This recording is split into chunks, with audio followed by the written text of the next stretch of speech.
Texture is an OpenFX plugin for DaVinci for authentic analog film emulation.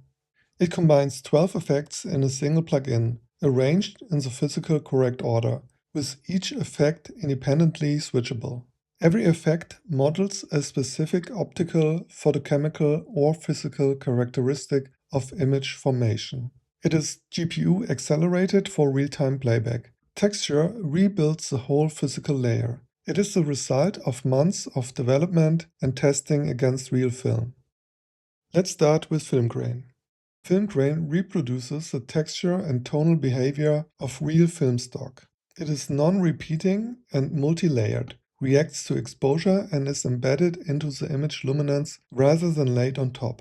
Grain amount sets how visible the grain is. Low keeps it subtle, high makes it stronger and more noticeable. Shadows controls how much grain shows in the dark parts of the image. Highlights, it's the same, but for bright parts. Turn it up for more grain in the highlights, down for cleaner bright areas. Grain size makes the grain finer or bigger. Softness takes the hard edge of the grain so it looks softer and gentler. Image defocus slightly blurs the picture itself. Saturation sets how colorful the grain is. At 0 the grain is black and white, higher adds colored specks. Dark granules add dark speckles to the grain. Go into minus for strong dark flecks like old film. Go positive to clean them away. The grayscale ramp is a preview helper. It replaces the image with a gray gradient so you see how the grain behaves from dark to bright. Next, halation.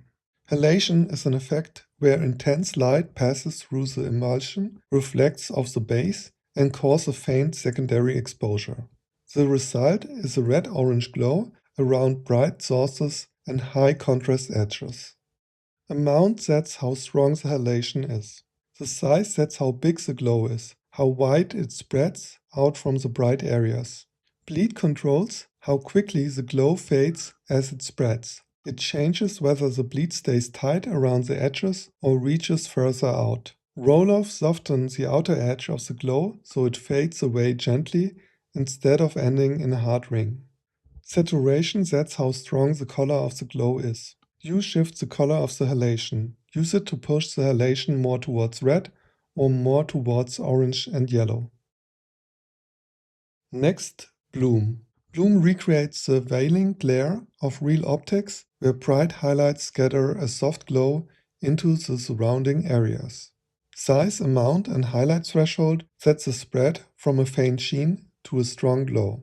It runs as an optical stage before grain as the effect occurs in the lens. Amount sets how strong the bloom is. Size sets how far the bloom spreads out from the bright areas. Low keeps it tight, high spreads it wide across the frame. H&V streak stretches the glow sideways or up and down instead of a round glow. One direction gives you a horizontal streak, the other a vertical one. Saturation sets how colorful the glow is. Hue shifts the color tint of the glow. And the Show Bloom Only checkbox is a preview helper. It just shows the glow layer on its own so you can judge it. Next, Vignette. Vignette recreates the optical vignette, a gradual fall-off of brightness towards the edges of the frame.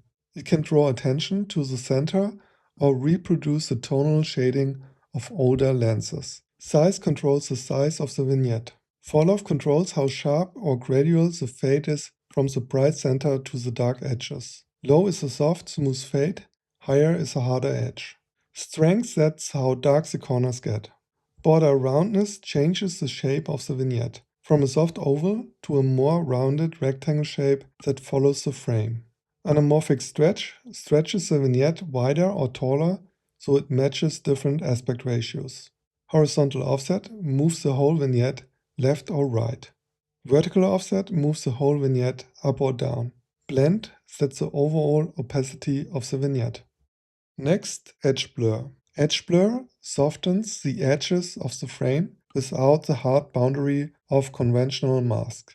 It uses a vignette-based fall-off, so the blur blends gradually from the sharp center into the softened edges. Radius sets how big the center area is. Smaller means the blur reaches further in, towards the middle. Larger keeps more of the frame sharp. Blur strength sets how strong the blur is at the edges. Fall-off controls how quickly the blur builds up from the center out to the edges. Show Grid checkbox is a preview helper. It lays a grid over the image so you can see where the blur starts. Next, MTF.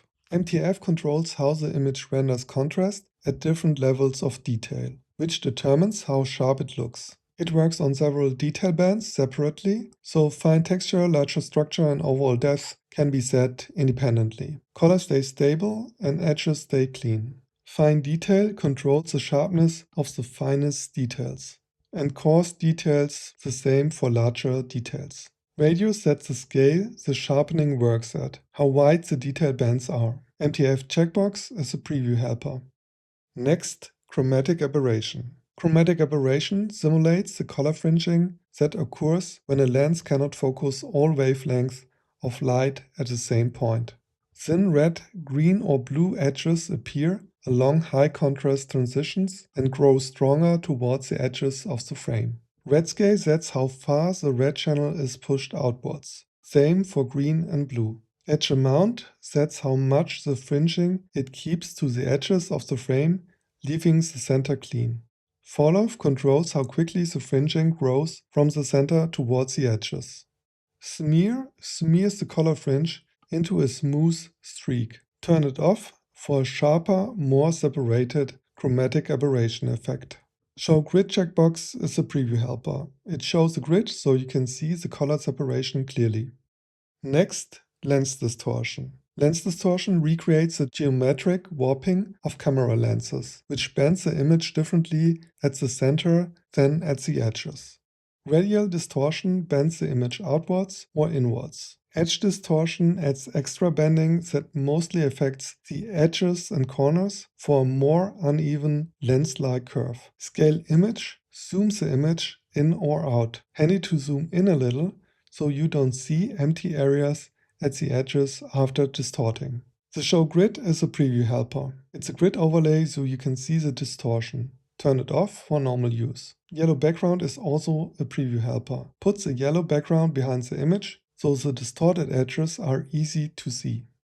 Next, Dirt Spot. Dirt Spot simulates the fine dust and debris that settle on film during processing, handling, and scanning. Small irregular specks are scattered across the frame, appearing bright or dark depending on how they catch the light. The specks vary from frame to frame, as real dust does in projection and transfer. First, I enable Fill Screen with Dirt. It is very useful for testing and set up the values correctly. Frequency sets how many spots appear. Size sets how big the spots are. Size variation sets how mixed the spot size are. Low makes them all similar. High mixes big and small. Edge sets how hard or soft the edges of the spots are. Blur blurs the spots for a softer out of focus look. Black and white sets a mix of dark spots and light spots. White blend sets how strongly the light spots show up. And black blend sets how strongly the dark spots show up. Next, Dirt Hair. Dirt hair emulates the thin fibers and hairs that catch on the film surface or in the scanner gate. I like to start with Fill Screen with Hair. That will cover the whole frame with hairs. It is very useful for testing and set up the sliders correctly. Length sets how long the hairs are. Length variation sets how much the lengths vary from short to long. Thickness sets how thick the hairs are. Blur softens the hairs for a less sharp look. Curviness sets how curved the hairs are, from straight to bent. Waviness sets how wavy and wiggly the hairs are. Black-white sets a mix of dark hairs and light hairs. White blend sets how strongly the light hairs show up. Next, Flicker. Flicker introduces frame-to-frame brightness variation, reproducing the exposure shifts seen in film projection, transfer, and unstable lighting. It ranges from a slow, mid-drift to a strong flicker. The amount sets how strong the flicker effect is. Speed sets how fast the flicker is. And variation, that's how random the flicker is. Low is steady and even, high is irregular and unpredictable. The grayscale ramp checkbox is a preview helper. It shows the gray gradient, so you can judge the flicker. Next, gate weave. Gate weave replicates the slide frame movement of film projectors and transports, where the film shifts within the gate. The image drifts slightly on the horizontal and vertical axis with small irregular variation. The amount slider sets how much the picture drifts around. Low is a subtle wobble, high is a strong, obvious wave. Speed sets how fast the weaving motion is. Vertical horizontal change the movement of the gate weave effect, going from up and down to more side to side. Image scale zooms the frame so the moving edges don't show black borders. The yellow background is a preview helper. It shows a yellow background so you can see the movement. Show rectangles show reference boxes so you can see the gate weave effect in motion. That's it. There's a free demo version available on my website. If you have any questions, please leave a comment. Have a great day, and I'll see you in the next video.